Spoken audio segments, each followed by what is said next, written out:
Você já se sentiu perdido, invisível, sem saber se realmente é amado por alguém? Já enfrentou noites de medo, dias de solidão, momentos de profundo desespero? Então este vídeo é para você. Hoje vamos mergulhar em João 3,16 como você nunca viu antes, e não é exagero. Vamos juntos abrir o coração para uma revelação profunda, poderosa e transformadora do amor de Deus, pelas palavras de um dos maiores pregadores da história, Charles Spurgeon. Prepare-se para enxergar não apenas um versículo, mas um tesouro eterno, um abrigo seguro, um abraço divino. Não importa como você chegou aqui, o que importa é que há esperança. E o amor que você sempre buscou está mais perto do que imagina. Amor incomensurável. Charles Haddon Spurgeon, 26 de julho de 1885. Porque Deus amou o mundo de tal maneira que deu seu Filho unigênito, para que todo aquele que nele crê não pereça, mas tenha a vida eterna. João 3,16. Fiquei muito surpreso outro dia, ao olhar a lista de textos sobre os quais tenho pregado, ao descobrir que não tenho registro de ter falado deste versículo. Isto é ainda mais singular porque posso verdadeiramente dizer que ele poderia ser colocado na vanguarda de todos os meus volumes de discursos como o único tópico do meu ministério de vida. Tem sido o meu único e exclusivo negócio apresentar o amor de Deus aos homens em Cristo Jesus. Ouvi recentemente falar de um ministro idoso de quem se dizia: qualquer que fosse o seu texto, ele nunca deixava de apresentar Deus como amor e Cristo como a expiação pelo pecado. Desejo que muito do mesmo possa ser dito de mim. O desejo do meu coração tem sido soar como uma trombeta as boas novas de que Deus amou o mundo de tal maneira que deu o seu Filho unigênito, para que todo aquele que nele crê não pereça, mas tenha vida eterna. Estamos prestes a nos reunir em torno da mesa da comunhão, e não posso pregar deste texto nada além de um simples sermão do Evangelho. Você poderia desejar uma preparação melhor para a comunhão? Temos comunhão com Deus e uns com os outros com base no amor infinito que é exibido em Jesus Cristo, nosso Senhor. O Evangelho é o linho branco e puro que cobre a mesa na qual o banquete da comunhão é servido. As verdades mais elevadas, aquelas verdades que pertencem a uma experiência mais iluminada, aquelas verdades mais ricas que falam da comunhão da vida superior, todas estas são úteis para a Santa Comunhão, mas tenho certeza de que não mais do que aquelas verdades elementares e fundamentais que foram o meio de nossa primeira entrada no reino de Deus. Bebês em Cristo e homens em Cristo aqui se alimentam de uma comida comum. Vinde, ó santos idosos, sejam crianças novamente. E vós que há muito tempo conheceis o vosso Senhor, peguem vosso primeiro livro de soletrar e repassem vosso ABC novamente, aprendendo que Deus amou o mundo de tal maneira que deu seu Filho para morrer, para que o homem vivesse por ele. Não os chamo para uma lição elementar porque esqueceram suas letras, mas porque é bom refrescar a memória e uma bênção sentir-se jovem novamente. O que os antigos costumavam chamar de criss-cross row não continha nada além das letras, e então todos os livros da língua são feitos a partir dessa linha. Portanto, os chamo de volta à cruz e àquele que nela sangrou. É bom para todos nós voltarmos às vezes ao nosso ponto de partida e nos certificarmos de que estamos no caminho eterno. O amor de nossos responsais tem mais probabilidade de continuar se repetirmos, nova e novamente, onde Deus começou conosco e onde nós primeiramente começamos com Deus. É bom vir a Ele novamente como viemos naquele primeiro dia, quando desamparados, necessitados, sobrecarregados, estávamos chorando na cruz e deixamos nosso fardo aos pés perfurados. Ali aprendemos a olhar, a viver e a amar, e ali repetiríamos a lição até ensaiá-la perfeitamente na glória. Esta noite, temos que falar sobre o amor de Deus. Porque Deus amou o mundo de tal maneira. Esse amor de Deus é uma coisa muito maravilhosa, especialmente quando o vemos sobre um mundo perdido, arruinado e culpado. O que havia no mundo para que Deus o amasse? Não havia nada de amável nele. Nenhuma flor perfumada crescia naquele deserto. Inimizade contra ele, ódio à sua verdade, desrespeito à sua lei, rebelião contra seus mandamentos. Estes eram os espinhos e abrolhos que cobriam a terra deserta, mas nenhuma coisa desejável florescia ali. No entanto, Deus amou o mundo, diz o texto. De tal maneira o amou que nem mesmo o escritor do livro de João poderia nos dizer quanto. Mas tão grandemente, tão divinamente, ele o amou que deu seu filho, seu único filho, para redimir o mundo de perecer, e para reunir dele um povo para o seu louvor. De onde veio esse amor? Não de algo fora do próprio Deus. O amor de Deus brota de si mesmo. Ele ama porque é da sua natureza fazê-lo. Deus é amor. Como já disse, nada na face da terra poderia ter merecido seu amor. Embora houvesse muito para merecer o seu desprazer, esta corrente de amor flui de sua própria fonte secreta na deidade eterna e não deve nada a nenhuma chuva ou riacho terrestre. Brota de debaixo do trono eterno e se enche das fontes do infinito. Deus amou porque quis amar. Quando perguntamos por que o Senhor amou este ou aquele homem, temos que voltar à resposta do nosso Salvador à pergunta: assim é Pai porque assim te aprove. Deus tem tanto amor em sua natureza que Ele deve permitir que flua para o mundo que perece por seu próprio pecado voluntário. E quando fluiu, era tão profundo, tão largo, tão forte, que nem mesmo a inspiração não pôde calcular sua medida.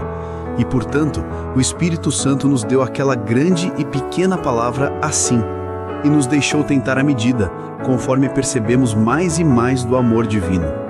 Ora, houve uma ocasião em que o grande Deus pôde manifestar seu amor imensurável. O mundo havia se desviado tristemente, o mundo havia se perdido. O mundo foi julgado e condenado. O mundo foi entregue à perdição por causa de suas ofensas. E havia necessidade de ajuda. A queda de Adão e a destruição da humanidade abriram amplo espaço e margem suficiente para o amor todo-poderoso. Em meio às ruínas da humanidade, havia espaço para mostrar o quanto Jeová amava os filhos dos homens. Pois a amplitude de seu amor não era menor que o mundo. O objeto dele não era menor que libertar os homens de descer a cova, e o resultado dele não era menor que encontrar um resgate para eles. O propósito de longo alcance desse amor era tanto negativo quanto positivo, que crendo em Jesus, os homens não perecessem, mas tivessem a vida eterna. A doença desesperadora do homem deu a ocasião para a introdução daquele remédio divino que só Deus poderia ter idealizado e provido. Pelo plano da misericórdia e o grande dom que era necessário para executá-lo, o Senhor encontrou meios de manifestar seu amor ilimitado aos homens culpados. Se não tivesse havido queda e nenhuma perdição, Deus poderia ter mostrado seu amor a nós como faz aos espíritos puros e perfeitos que rodeiam seu trono. Mas Ele nunca poderia ter recomendado seu amor a nós em tal extensão como Ele agora o faz. No dom de seu Filho unigênito, Deus demonstrou seu amor para conosco em que, sendo nós ainda pecadores, a seu tempo Cristo morreu pelos ímpios. O fundo negro do pecado faz a linha brilhante do amor resplandecer mais claramente. Quando o raio escreve o nome do Senhor com um dedo flamejante na fronte negra da tempestade, somos obrigados a vê-lo. Assim, quando o amor inscreve a cruz na tábua de azevite do nosso pecado, até mesmo olhos cegos devem ver que nisto está o amor. Eu poderia tratar meu texto de 1000 maneiras diferentes esta noite, mas por simplicidade e para manter o único ponto de apresentar o amor de Deus, quero fazer você ver quão grande é este amor por 5 particulares diferentes. Dom. O primeiro é o dom. Deus amou o mundo de tal maneira que deu o seu Filho unigênito. Homens que amam muito darão muito, e geralmente se pode medir a verdade do amor por suas abnegações e sacrifícios. Aquele amor que nada poupa, mas se gasta para ajudar e abençoar seu objeto, é amor de fato, e não o mero nome dele. Pouco amor esquece de trazer água para os pés, mas grande amor quebra sua caixa de alabastro e esbanja sua preciosa pomada. Consideremos então qual foi este dom que Deus deu. Eu teria que me esforçar para encontrar expressões se tentasse apresentar plenamente este bem inestimável. E não vou cortejar um fracasso tentando o impossível. Apenas o convidarei a pensar na sagrada pessoa que o grande Pai deu para provar seu amor aos homens. Era seu filho unigênito, seu filho amado, em quem ele tinha todo o prazer. Nenhum de nós jamais teve um filho assim para dar. Os nossos são filhos de homens. O dele era o Filho de Deus. O Pai deu seu outro eu, um consigo mesmo.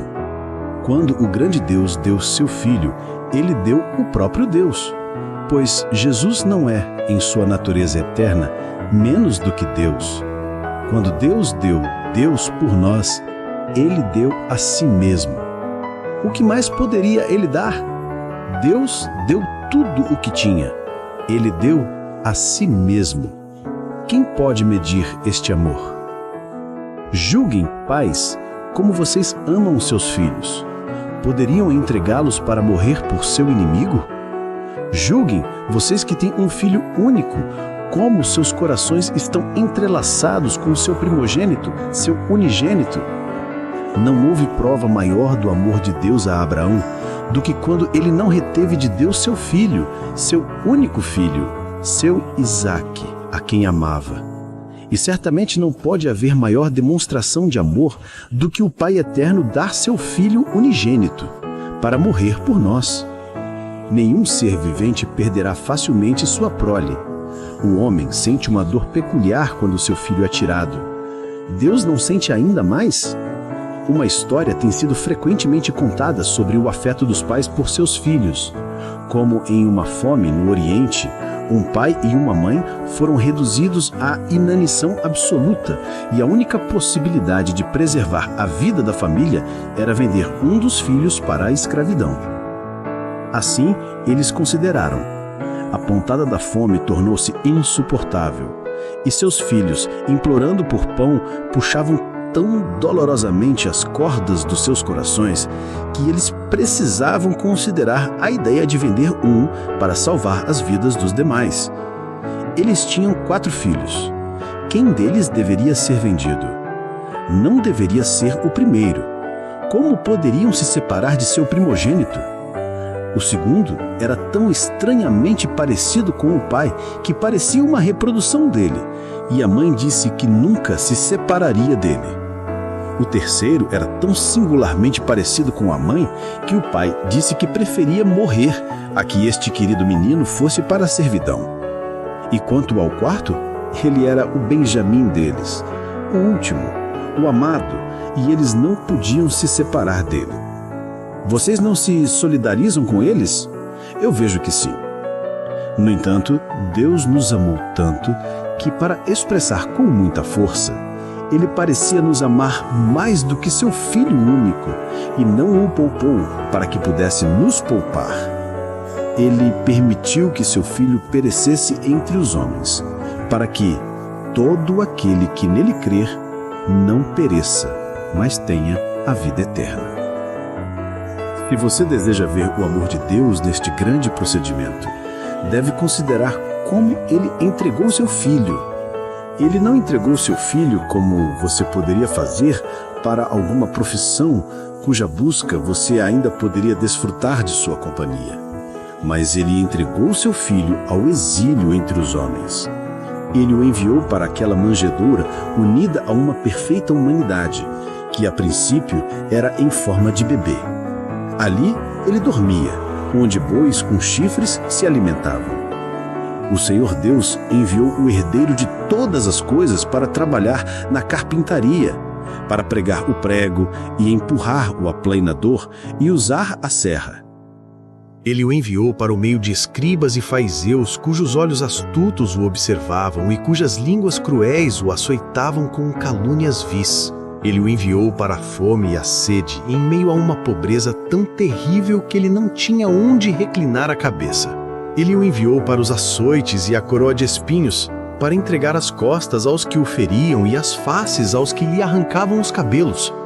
Por fim, ele o entregou à morte, a morte de um criminoso, a morte do crucificado. Olhe para aquela cruz e veja a angústia daquele que nela morre e observe como o Pai o entregou de tal maneira que escondeu o rosto dele e pareceu como se não quisesse reconhecê-lo. Lama sabachthani. nos diz quão plenamente Deus entregou seu Filho para resgatar as almas dos pecadores. Ele o entregou para ser feito maldição por nós. Entregou-o para que morresse, o justo pelos injustos, para nos levar a Deus. Prezados senhores, posso entender que vocês entreguem seus filhos para irem à Índia a serviço de Sua Majestade, ou para irem aos Camarões ou ao Congo em missões do nosso Senhor Jesus. Posso bem compreender que os entreguem mesmo com o temor de um clima pestilento diante de vocês, pois se morrerem, morrerão honradamente em uma causa gloriosa. Mas poderiam pensar em se separar deles para morrerem como criminosos, em uma forca, execrados por aqueles que procuravam abençoar, despidos no corpo e desamparados na mente? Não seria demais?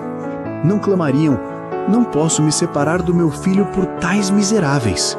Por que ele deveria ser submetido a uma morte cruel por seres tão abomináveis que até lavam as mãos no sangue de seu melhor amigo? Lembrem-se de que nosso Senhor Jesus morreu o que seus compatriotas consideravam uma morte amaldiçoada. Para os romanos, era a morte de um escravo condenado, uma morte que continha todos os elementos de dor, desgraça e desprezo misturados ao máximo. Mas Deus prova o seu próprio amor para conosco, em que Cristo morreu por nós, sendo nós ainda pecadores. Oh, que alcance maravilhoso de amor que Jesus Cristo morresse! No entanto, não posso deixar este ponto sem que você note quando Deus entregou seu Filho, pois há amor no tempo. Deus amou o mundo de tal maneira que deu seu Filho unigênito. Mas quando ele fez isso? Em seu propósito eterno, ele o fez antes da fundação do mundo. As palavras aqui usadas, ele deu seu Filho unigênito, não podem se referir exclusivamente à morte de Cristo, pois Cristo não estava morto no momento da proferação deste 3º capítulo de João. Nosso Senhor havia acabado de falar com Nicodemos, e essa conversa ocorreu no início de seu ministério. O fato é que Jesus sempre foi o dom de Deus. A promessa de Jesus foi feita no jardim do Éden quase tão logo Adão caiu. No lugar onde nossa ruína foi realizada, um libertador foi concedido, cujo calcanhar seria ferido, mas que quebraria a cabeça da serpente debaixo de seu pé. Ao longo das eras, o grande Pai manteve seu dom. Ele olhou para seu unigênito como a esperança do homem, a herança da semente eleita que nele possuiria todas as coisas. Cada sacrifício era a renovação por parte de Deus do seu dom de graça, uma garantia de que ele havia concedido o dom e nunca voltaria atrás. Todo o sistema de tipos sob a lei significava que na plenitude dos tempos, o Senhor de fato entregaria seu Filho para nascer de mulher, para levar as iniquidades de seu povo e para morrer em seu lugar. Eu admiro muito essa pertinácia de amor, pois muitos homens, em um momento de entusiasmo generoso, podem realizar um ato supremo de benevolência e ainda assim não suportariam olhá-lo calmamente e considerá-lo de ano a ano.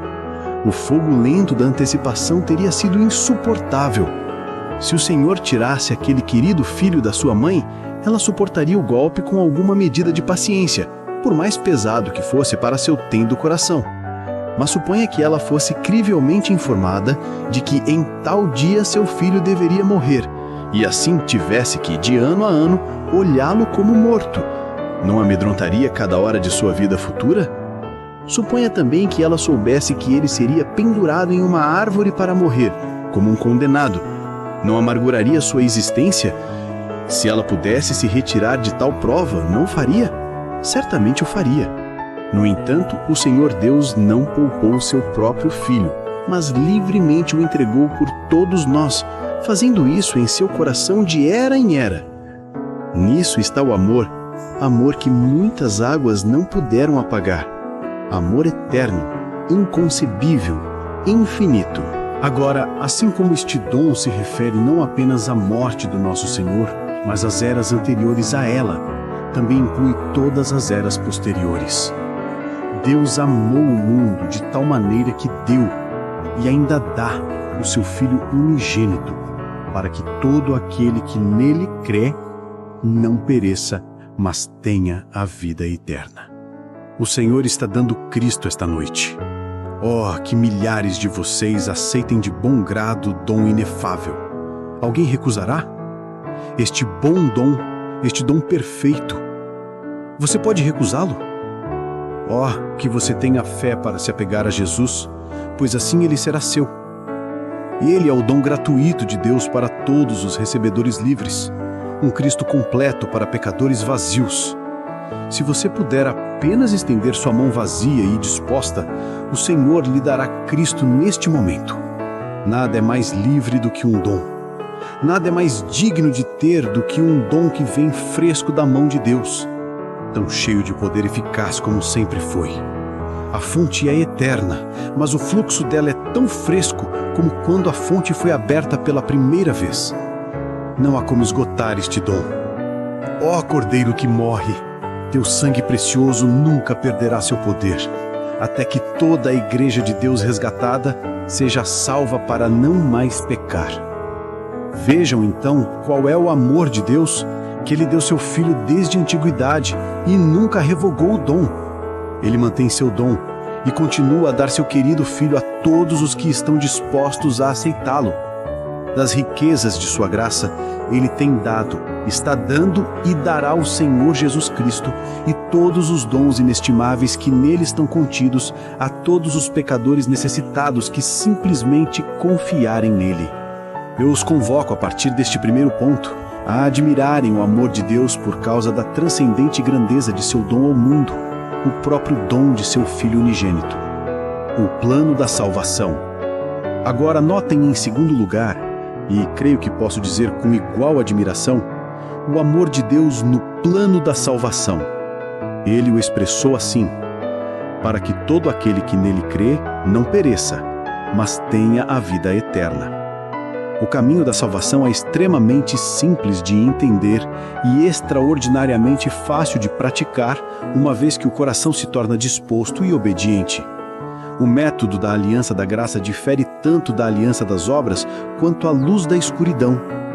Não é dito que Deus deu seu Filho a todos os que guardarão sua lei, pois isso não poderíamos fazer, e portanto o dom não estaria disponível para nenhum de nós. Nem é dito que Ele deu seu Filho a todos que experimentam terrível desespero e amargo remorso, pois isso não é sentido por muitos que, no entanto, são o próprio povo do Senhor. Mas o grande Deus deu seu próprio Filho para que todo aquele que nele crê não pereça. A fé, por mais tênue que seja, salva a alma. A confiança em Cristo é o caminho certo para a felicidade eterna.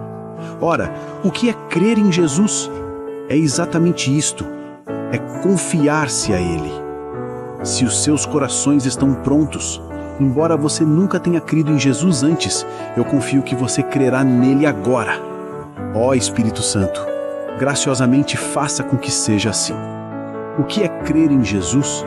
É, primeiro, dar seu firme e cordial assentimento à verdade de que Deus enviou seu Filho, nascido de mulher, para estar no lugar e em vez de homens culpados, e que Deus fez recair sobre ele as iniquidades de todos nós, para que ele suportasse o castigo devido às nossas transgressões, sendo feito maldição por nós.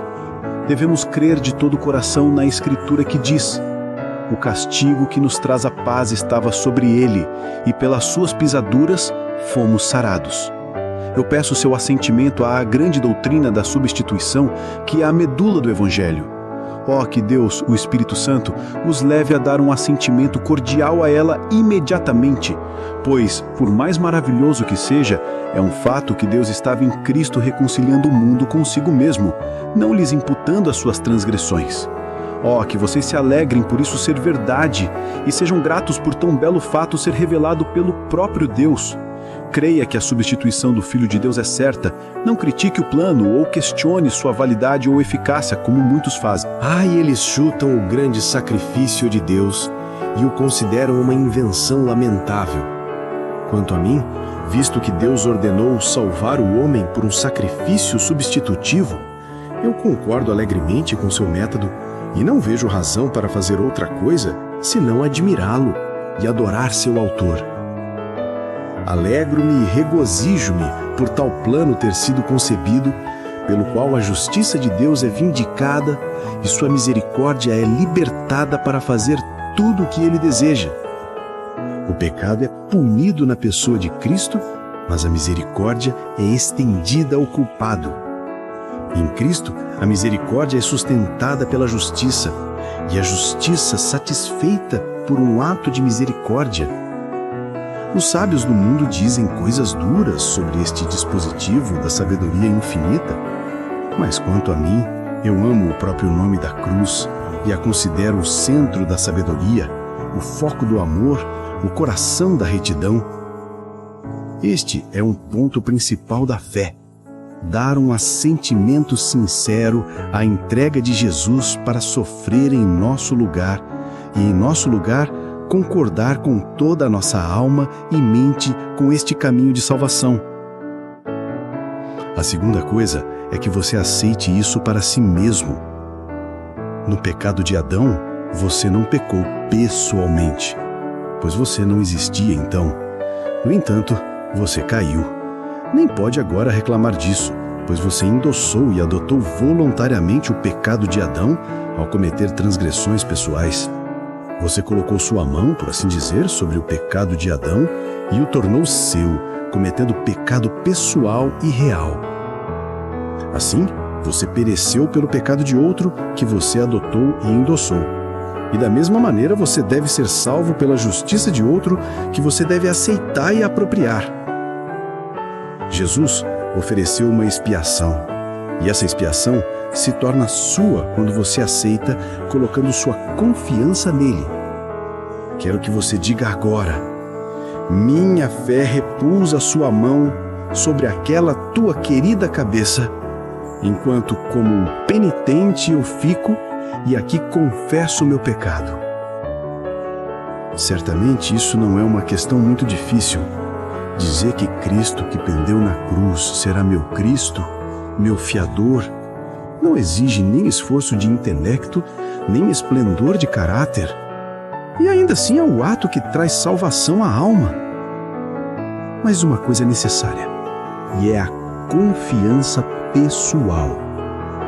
Primeiro vem o assentimento à verdade, depois a aceitação dessa verdade para si mesmo, e então uma simples entrega total de si mesmo a Cristo como um substituto. A essência da fé é confiança, confiabilidade, dependência. Jogue fora qualquer outra confiança de qualquer tipo, exceto a confiança em Jesus. Não permita um fantasma de uma sombra de confiança em qualquer coisa que você possa fazer ou em qualquer coisa que você possa ser. Mas olhe apenas para aquele a quem Deus estabeleceu para ser a propiciação pelos pecados. Isso eu faço neste exato momento. Você não fará o mesmo? Oh, que o Santo e doce Espírito de Deus o leve agora a confiar em Jesus. Vede então o amor de Deus em colocá-lo de maneira tão clara, tão easy. Oh, seu pecador quebrantado, esmagado e desesperado. Tu não podes trabalhar, mas tu não podes crer no que é verdade? Tu não podes suspirar? Tu não podes chorar? Tu não podes derreter teu coração de pedra? Mas tu não podes crer que Jesus morreu por ti e que Ele pode mudar esse teu coração e fazer de ti uma nova criatura? Se podes crer nisso, então confie em Jesus para fazê-lo e tu és salvo, porque aquele que nele crê é justificado. Aquele que nele crê tem a vida eterna. Ele é um homem salvo. Seus pecados lhe são perdoados. Deixe-o ir em paz e não peque mais. Admiro primeiro o amor de Deus no grande dom e depois no grande plano pelo qual este dom se torna disponível aos homens culpados. Terceiro, o amor de Deus resplandece com transcendente brilhanço num terceiro ponto, a saber, nas pessoas para as quais este plano está disponível e para as quais este dom é dado. Elas são descritas nestas palavras: todo aquele que nele crê. Há no texto uma palavra que não tem limite. Deus amou o mundo. Mas então vem o limite descritivo que peço que observem com cuidado. Ele deu o seu Filho unigênito para que todo aquele que nele crer não pereça. Deus não amou o mundo de tal maneira que qualquer homem que não crer em Cristo será salvo. Nem Deus deu o seu Filho de tal maneira que qualquer homem será salvo que se recusar a crer nele. Veja como é colocado. Deus amou o mundo de tal maneira que deu o seu Filho unigênito para que todo aquele que nele crê não pereça. Eis aqui o alcance do amor. Enquanto todo incrédulo é retirado, todo crente é incluído. Todo aquele que nele crê. Se essa mensagem já falou com você até aqui, pare por um instante. Deixe nos comentários. Você já sentiu esse amor? Ou está buscando sentir? Queremos conhecer e honrar a sua história e orar por você se desejar. E aproveite, inscreva-se agora no canal. Isso nos ajuda a alcançar mais pessoas com essa verdade libertadora. Ative o sininho para não perder os próximos sermões reveladores como este. Se essa mensagem já falou com você até aqui, pare por um instante. Deixe nos comentários. Você já sentiu esse amor? Ou está buscando sentir? Queremos conhecer e honrar a sua história e orar por você se desejar. E aproveite, inscreva-se agora no canal. Isso nos ajuda a alcançar mais pessoas com essa verdade libertadora. Ative o sininho para não perder os próximos sermões reveladores como este. Se essa mensagem já falou com você até aqui, pare por um instante. Deixe nos comentários.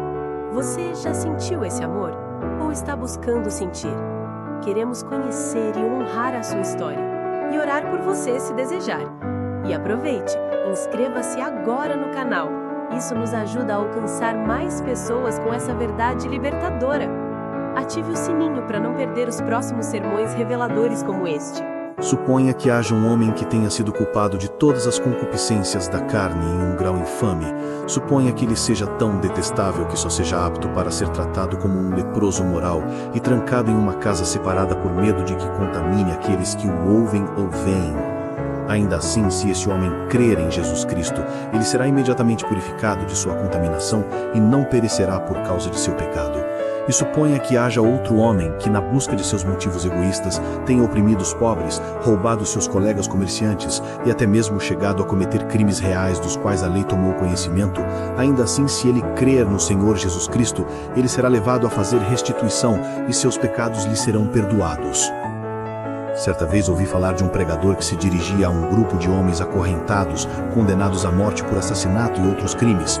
Eles eram um bando de feras, em todas as aparências externas, que parecia inútil pregar a eles. Ainda assim, se eu fosse nomeado capelão para uma companhia tão miserável, não hesitaria em dizer-lhes que Deus amou o mundo de tal maneira que deu o seu Filho unigênito, para que todo aquele que nele crê não pereça, mas tenha a vida eterna.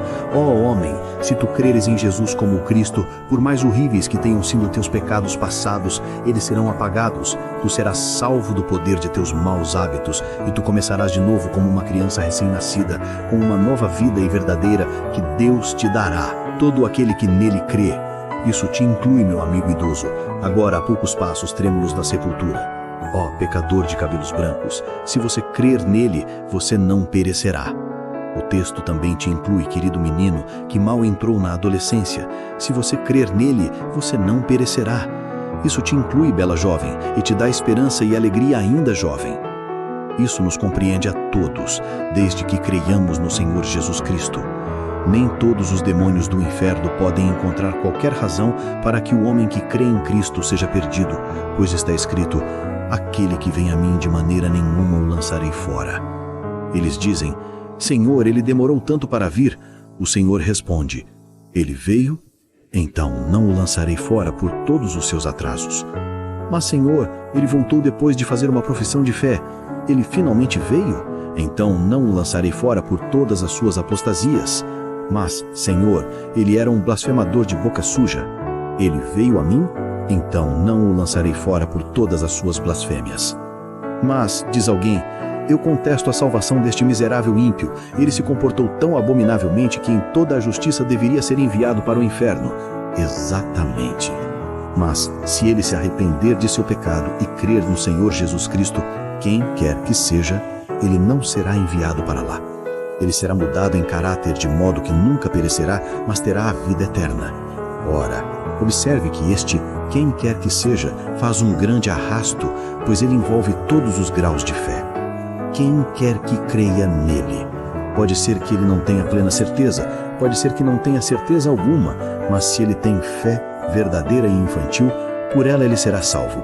Embora sua fé seja tão pequena que eu precise colocar meus óculos para vê-la, Cristo a verá e a recompensará.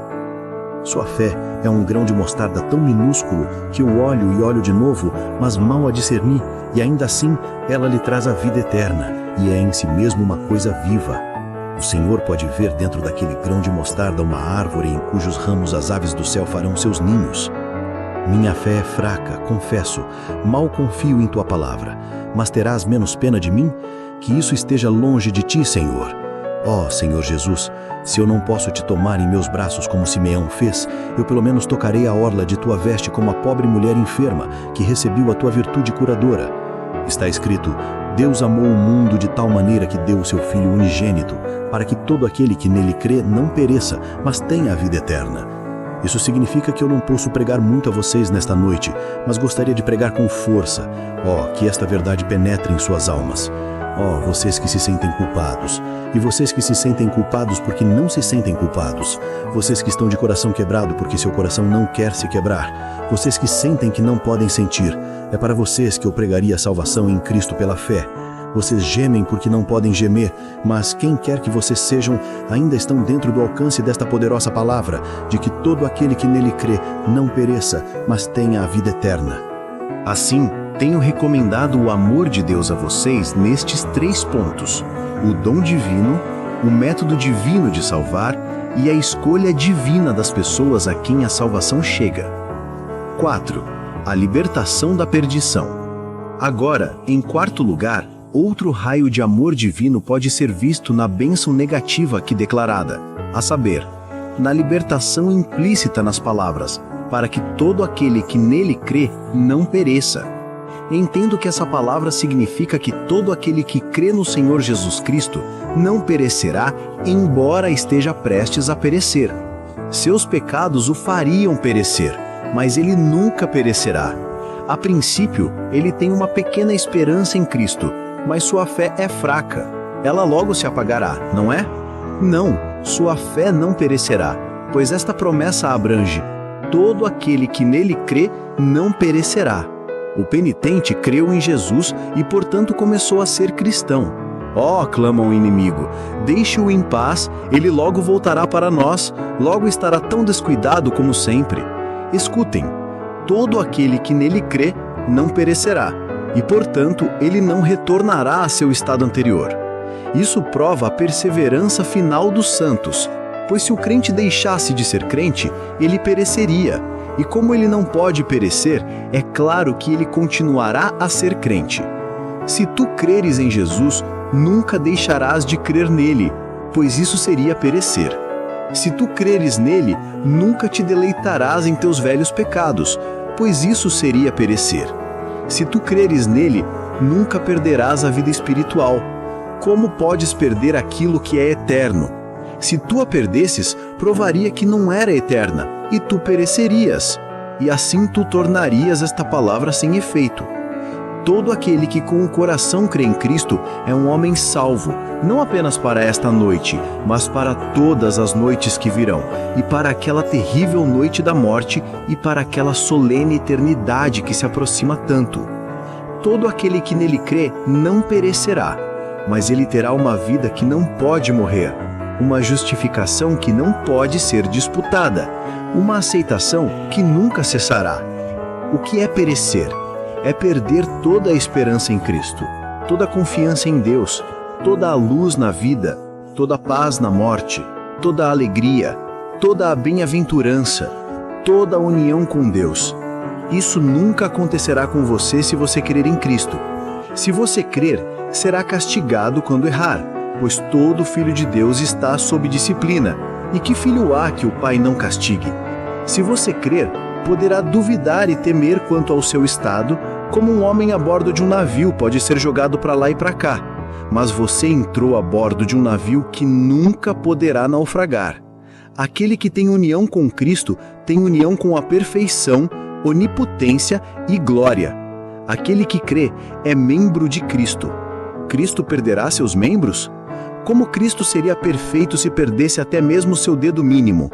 Os membros de Cristo apodrecerão ou serão cortados? Impossível! Se você tem fé em Cristo, você é participante da vida de Cristo e você não pode perecer.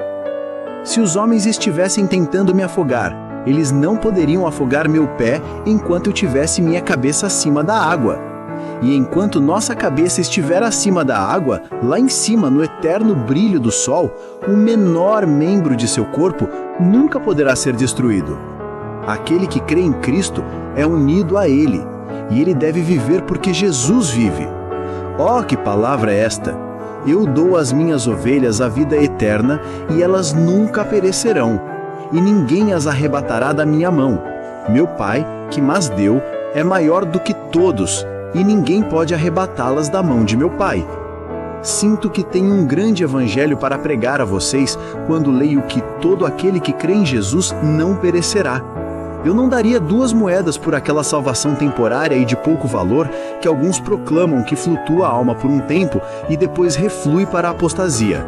Não acredito que o homem que uma vez está em Cristo possa viver em pecado e deleitar-se nele e ainda assim ser salvo. Isso é um ensino abominável e não é meu.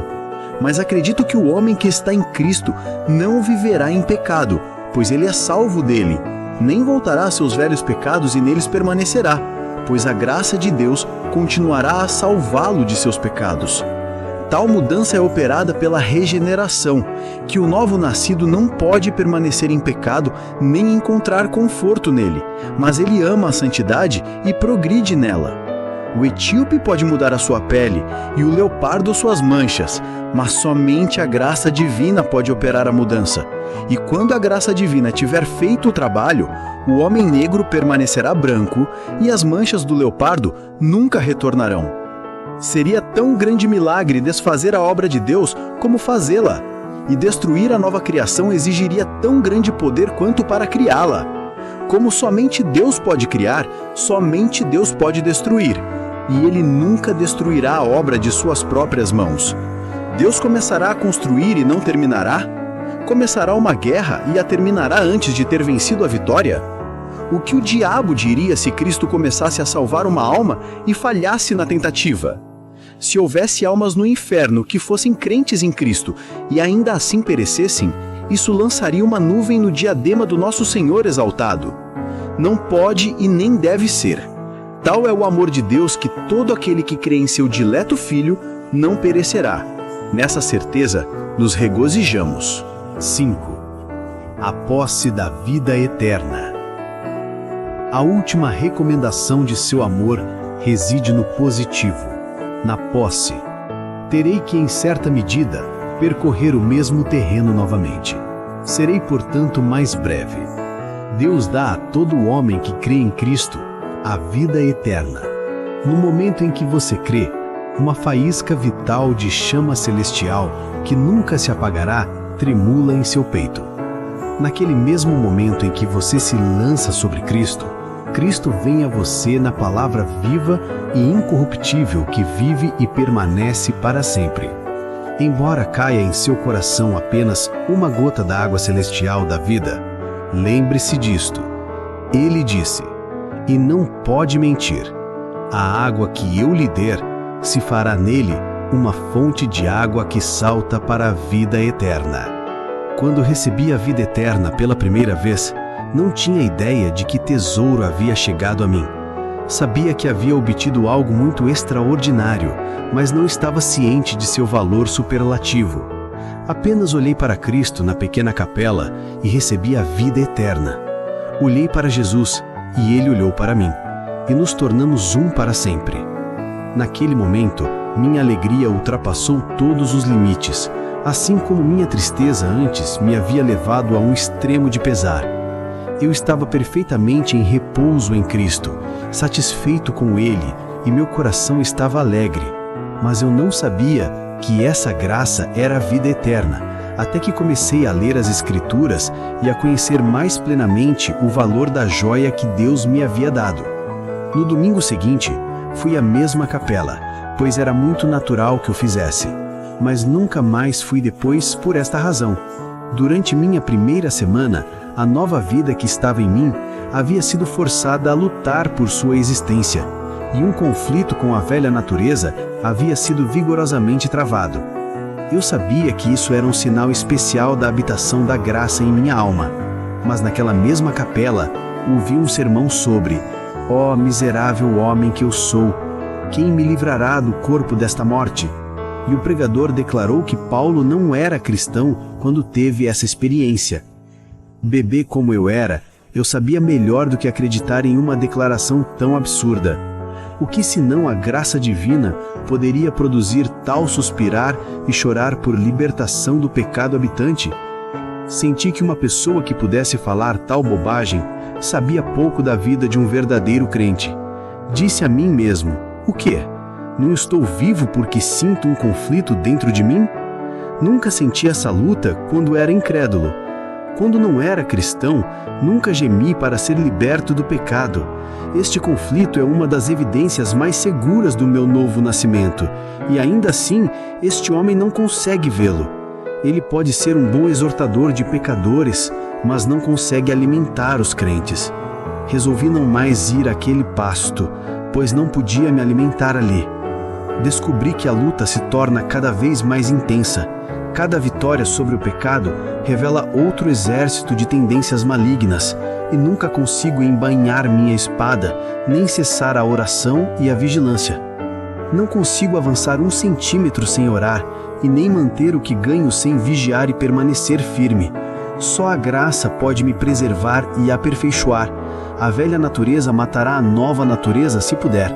E até este momento, a única razão pela qual minha nova natureza não está morta é esta, porque ela não pode morrer.